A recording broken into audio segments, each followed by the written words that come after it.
Hai, hello, perkenalkan saya Mary Dimujutet. Saya adalah dealer Pabico. Hari ini saya nak berkongsi sedikit ilmu emas. Okey, sebelum tu saya nak jawab turut pertanyaan yang sering saya dengar, yang sering ditanya. Nak simpan emas 916 ataupun emas 999.9?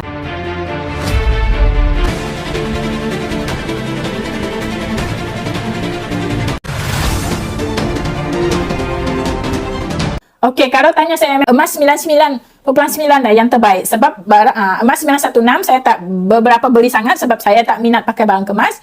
Tetapi pesan mentor saya Tuan Muhammad Zulkifli Safi'i dan guru emas saya Tuan Syukur Hasim. Kalau mak tuan-puan nak simpan emas, nak beli emas sebagai untuk berhias ataupun nampak cantik, tuan-puan boleh beli emas 916 iaitu barang kemas seperti rantai leher, gerang tangan, cincin, anting-anting.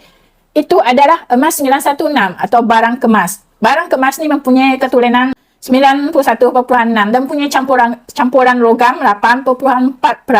Barang kemas memang ada campuran logam seperti besi. Tetapi jika matlamat tuan-puan nak jadikan sebagai simpanan dan pelaburan, emas yang terbaik adalah emas 999.9. Emas tulen, iaitu emas gorbal dan dina. Emas gorbal dan dina tidak ada campuran logam. Dia adalah emas tulen. Emas 999.9 harganya adalah lebih murah dan susut nilainya adalah sangat-sangat rendah. Bila kita nak jual, susut nilainya adalah sekitar 6 hingga 9%, terutamanya emas public gold. Susut nilainya adalah sangat-sangat rendah. Berbanding tuan-puan nak beli emas 916 ataupun barang kemas, jika tuan-puan nak beli barang kemas ni harga dia adalah sangat-sangat tinggi.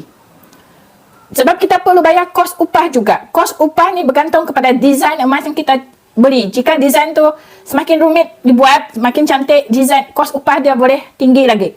Dan kos upah juga bergantung kepada tokek kedai emas. Itulah barang kemas. Jika kita beli, kita bayar kos upah.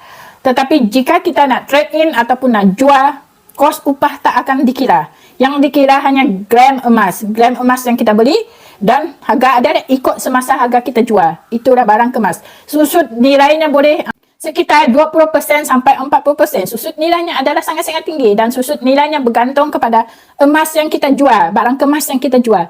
Jika barang kemas tu kemek, putus, cara, susut nilainya akan lebih tinggi. Itulah jika kita beli barang kemas. Tetapi jika kita nak beli barang kemas juga, pesan guru emas saya Tuan Syukur Hasim, kalau nak beli barang kemas juga, beli cukup untuk dipakai. Cukup untuk dipakai. Tak perlu beli banyak-banyak. Sebab jika kita beli banyak juga, kita tak pakai juga, kan dah rugi kan? Jadi jika nak beli barang kemas, pastikan tuan-puan pakai barang kemas tu, baru tidak rugi. Tetapi jika beli banyak-banyak barang kemas, tidak guna, tu kan rugi juga tak pakai kan? Jadi tuan-puan beli barang kemas cukup untuk dipakai, diguna. Selebihnya tuan-puan beli emas dina dan gorbal seperti ini, iaitu emas 999.9. Sebab keuntungan dia adalah lebih cepat. Sebab susut nilainya ada sekitar 6 hingga 9% berbanding dengan barang kemas, susut nilainya ada sekitar 20 hingga 40%. Adalah sangat-sangat tinggi. Jadi maknanya jika kita beli barang kemas, keuntungan dia adalah sangat-sangat lambat berbanding dengan emas gorbal dan dina. Emas 99, keuntungan dia adalah sangat-sangat cepat.